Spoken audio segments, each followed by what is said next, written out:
A to the K. To the K. To the K.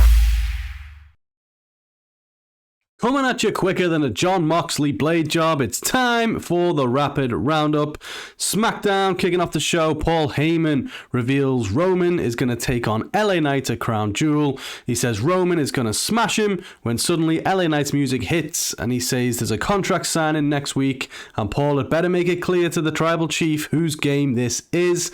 I mean, look, LA Knight is super over. It's good to see him get in the main event against Roman, but there is zero chance that he's going to dethrone him at Crown Jewel, but pretty good for LA Knight nonetheless.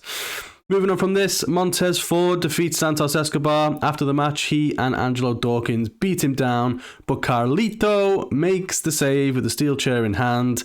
We also get to see Pretty Deadly at a spa being beaten up by the Brawling Brutes, and also Austin Theory and Grayson Waller get the win over Dragon Lee and Cameron Grimes. Following on from this, John Cena comes out. He says it's been a rough day. He was hit with some harsh truths today. It's been 2002 days since he last won a televised singles match, but he believes he can still go, he can still bring it, and the time is now to turn that math around.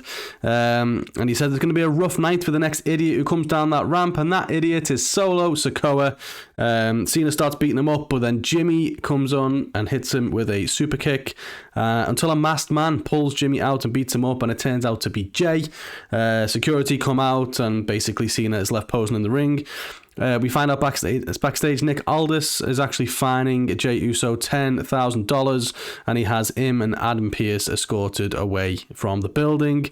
But as Adam Pearce is leaving, he says, "Let the games begin." Looks like we are getting some war games, baby.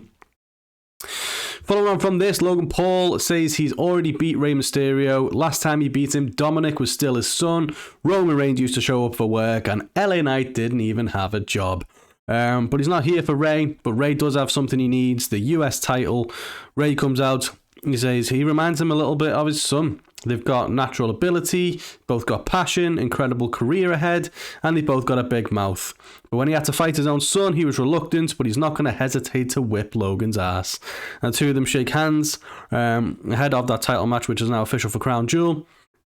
And look, calling it now, expect to see Logan Paul as your new United States champion. We're going to see that title in his fridge surrounded by prime bottles because he is winning it, guaranteed.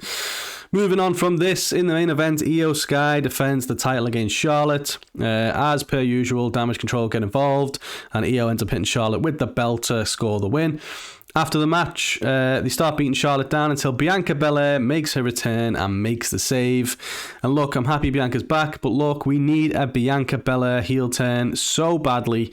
Hopefully they can see the need for it, but I'm not going to hold my breath. But she's back, she's big talent, and, you know, only means good things. But please turn a heel. I'd love to see a heel Bianca. Moving over to Raw, so the tag team champions kick off the show. But before they can say too much, Cody Rhodes comes down, interrupts, and asks them how it feels to get interrupted. He has some choice words to the leader of the Judgment Day, but he can see that Rhea Ripley's not out there. Don't know why this is a joke. Me and Anthony say this all the time. Rhea Ripley is the absolute leader of that faction. Damien questions Cody's story. He said he doesn't even know what his story is. At this point, his story is that he is a failure. Not wrong. I mean, he's not really doing anything, is he? Like, what is the story?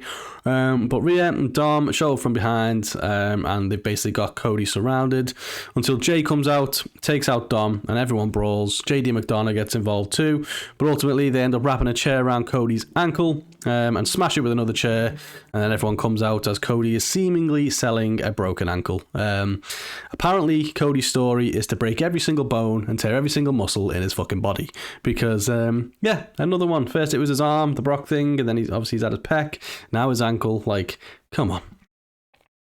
We move on from this. First match of the night, New Day get the win over Alpha Academy. Rhea Ripley interestingly trying to recruit Seth Rollins to Judgment Day, saying that if he joins, then Damien maybe is going to cash in on somebody else. And also Becky Lynch retains the NXT Women's title against Indy Hartwell. Logan Paul is now also on Raw as well. Dominic comes out. He says he can't wait for him to beat up his deadbeat dad. Logan goes on to celebrate the pair of them and then turns his attention to Samantha Irvine, asking her to announce him as the new United States champion until Ricochet comes out, beats him up, and they retreat. We're now set for Ricochet versus Dom next week. Also, Adam Pearce tries to oversee the contract signing for the Fatal 5-Way match, but we all know how contract signings go. Rhea does come down. She says it's a conspiracy. All hell breaks loose. And no contract seemingly signed, but the match will still happen anyway.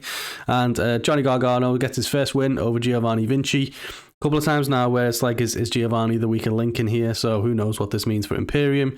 And Bronson Reed defeats Tozawa. Drew McIntyre takes on Sami Zayn in what was an awesome match.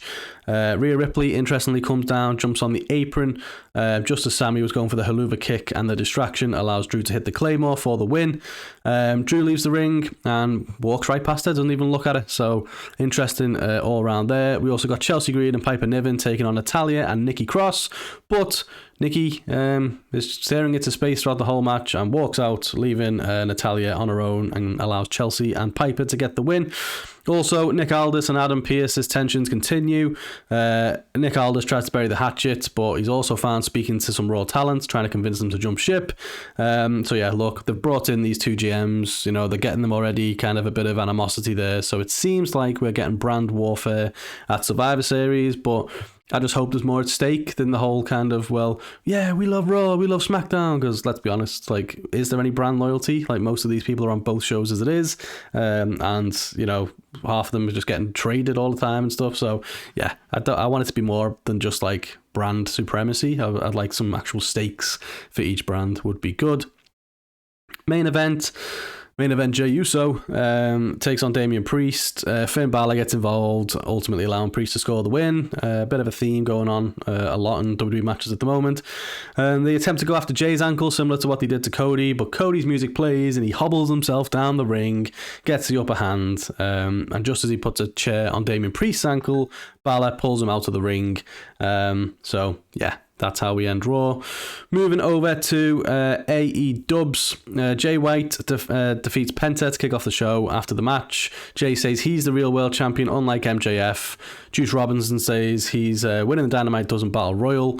And then MJF interviewed backstage by Renee, but he's interrupted by the Acclaimed. Max Caster says that maybe they can team up and then they can scissor afterwards. Or he says maybe he can win the Dynamite Dozen and then MJF's going to have to put a ring on it. We also get more vignettes of Adam Cole and Roddy. This time they're, loving life, making a PB&J sandwich for some reason. And Roddy obviously hates the crusts. Then Adam Cole finally has enough. He leaves, the whole Adam thing. And then basically he says, in order to get his best friend back, he's got to be nice to a scumbag. So, yeah, a lot of stuff happening there. We also get Hikaru Shida retaining her title against Emi Sakura. The Don Callis family come out. Powerhouse Hobbs explains why he did what he did to Jericho, because apparently 25 years ago, Jericho told his mum to shut up and walk past him at ringside or something. Hell of a grudge, to be fair, but okay. And also Kenny Omega defeated Kyle Fletcher, so that was a pretty fun match as well. Wardlow kills a guy, as he does best, with just one powerbomb. Didn't even need to get multiple in this time, but Tony Schiavone calls him back in the ring to find out what is the deal with this new Wardlow. Wardlow points to MJF written on his wrist tape and then knocks Tony Schiavone over, gets a lot of boos in the process. And speaking of guys who kill people, Lance Archer is back and he basically kills a guy too. I've missed Lance. Nice to see him back. I hope he can stick around this time. Sad news, Sting makes an announcement and he says he made his debut at Revolution 2021 and he's going to have his last match at Revolution 2024. We finally have a retirement date in place for Sting, and this time he looks like he's going to stick to it. We have a backstage interview with JR sitting down with Nick Wayne and Nick Wayne's mum. She tries to plead with him, but Nick basically said it's always been about Darby, it's not been about him. He tells him that she's dead to him. He goes to leave, but he walks right into an ass whooping by Darby. This spills out into the ring and then ends with Sting putting Christian in the Scorpion deathlock. So yeah, bit of chaos all around there. In terms of the main event, the Dynamite Dozen Battle Royal, and wouldn't you just know it, the final two are Juice Robinson and Max Caster. What are the odds of that? The only two people who seemingly have some kind of thing going on with MJF at the moment. And of course, Juice Robinson wins it, and he's going to face MJF next week. Over on Rampage, Mystico, the former Sin Cara himself, makes his AEW debut in a best of 2 out of 3 falls match against Rocky Romero. Mystico gets the win. We also got a triple threat number 1 contender match for the international title. Kip Sabian took on Brother Zaya and John Silver. Silver got the win, ends a title shot, and spoilers, over a Battle of the Belts, Orange Cassidy did defeat Silver to retain. We also got a tag team match. Claudio and Wheeler Yuta got the win there. And yeah, we also saw the former JAS members arguing backstage, but Anna Jay says they need to get it together right now. Sky Blue in the main event taking on Ruby Soho. A really fun match from these two. Saraya obviously gets involved, hits Sky with the spray paint, and basically helps Soho get the win. They do start to beat it down. Chris Statlander comes to make the save, but Sky Blue doesn't want any of it. She rolls out and leaves. So more on that as we'll find out soon. But yeah, some more Battle of the Belts stuff as well. So we had Samoa Joe making short work of Tony Nese.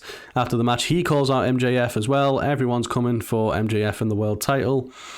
We had Chris Statlander retaining a match with Willow. After the match, Willow goes to shake a hand, but Sky Blue tries to stop it. Willow shakes it anyway, and Sky Blue stares on in disgust. And lastly, the Acclaim defend their trios titles against Daddy Magic, Cool Hananj, and Daniel Garcia.